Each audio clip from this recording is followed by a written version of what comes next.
how to connect your account with Figma on Notion easy and quick. Hello guys, in today's video I'm going to show you how to connect your account with it.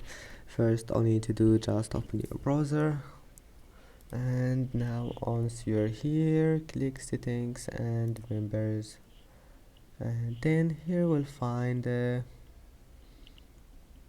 my connections. Click on it, and now just click show all, and here we'll find Figma.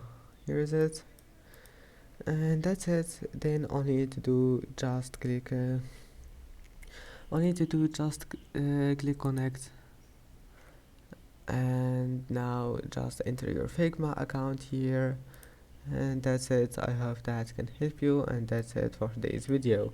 If you like this video, don't forget to like and don't forget to subscribe, and thank you for watching this video until the end, and see you in the next video.